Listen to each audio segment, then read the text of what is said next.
কি বলেছে এই এই সম্পর্কে, জঙ্গি প্রশিক্ষণ সম্পর্কে আমরা সেই জায়গায় একটু যাব। মিথ্যা পরিচয়ে কনভেনশন সেন্টার ভাড়া নিয়ে রাজধানীর ভাটারার একটি আবাসিক এলাকায় সরকার বিরোধী ষড়যন্ত্রে জড়ো হয়েছিল আওয়ামী লীগ ও অঙ্গ সংগঠনের নেতাকর্মীরা। বিকেলে ডিএমপি সংবাদ সম্মেলনে একথা জানান কর্মকর্তারা। এদিকে গুলশানে বিদেশে কর্মী প্রেরণের নামে প্রায় 400 মানুষের সমাগম। পরে জানা যায় তা ছিল সরকার উৎখাতে কার্যক্রম নিষিদ্ধ আওয়ামী লীগের পরিকল্পনার অংশ।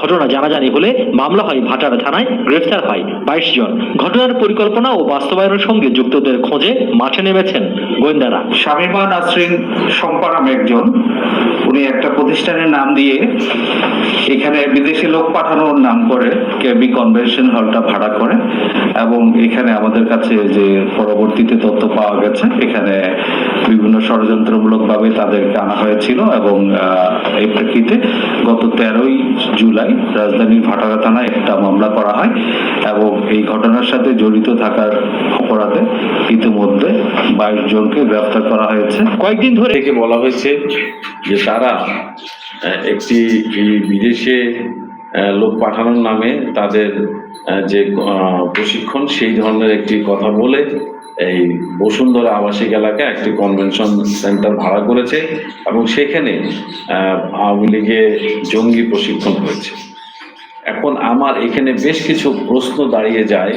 এর আগে আমরা দেখেছি যে আমাদের অনেক সিনিয়র সাংবাদিক ভাইয়েরা এই প্রশ্নগুলো করেছেন, আমিও শেষ পর্যন্ত করতে হয় আমার, কারণ আমি সব বিবেচনা করে দেখলাম যে একটা কনভেনশন সেন্টার মানে অর্থাৎ একটা কমিউনিটি সেন্টার। একটু আপনারা বোঝেন যে কনভেনশন সেন্টার মানে একটা কমিউনিটি সেন্টার যেখানে বিবাহ টিবাহ হয়, সেমিনার হয়, এই ধরনের একটা কিছু হয়ে থাকে।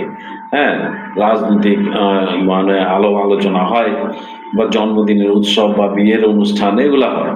তো সেই রকম কনভেনশন সেন্টারে যে একটা জঙ্গি হামলা কি সম্ভব কিনা আমার প্রশ্ন আপনাদের কাছে। আপনারা দর্শক, আপনারা এর বিচার করবেন যে একটা জঙ্গি প্রশিক্ষণের মতো সেই রকম জায়গায় সম্ভব কিনা।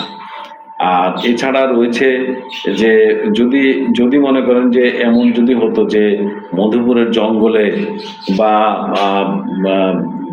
আমাদের যে 3 পার্বত্য জেলা আছে সেই পার্বত্য জেলার গহীন অরণ্যে বা সুন্দরবনের গভীরে প্রশিক্ষণরত অবস্থায় আওয়ামী লীগের ব্যাপক মানে জঙ্গিদের ধরা পড়েছে, তাহলে আমরা বলতাম যে হ্যাঁ, আওয়ামী লীগ একটা জঙ্গি সংগঠন, তারা জঙ্গি ট্রেনিং দিচ্ছে এরকম।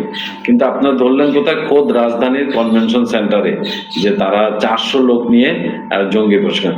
জঙ্গি প্রশিক্ষণ কি কনভেনশন সেন্টারে হয়? কারণ জঙ্গি প্রশিক্ষণে বিভিন্ন ধরনের অস্ত্রশস্ত্র লাগে, এবং অস্ত্র মানে তারা কিভাবে গুলি করবে, কিভাবে কোথায় দিবে, এই সব প্রশিক্ষণ লাগে। আবার তারা বলেছেন যে এখানে তারা সরকার বিরোধী স্লোগান দিয়েছেন, হ্যাঁ, এবং নিষিদ্ধ স্লোগান দিয়েছেন, জয় বাংলা বলেছেন।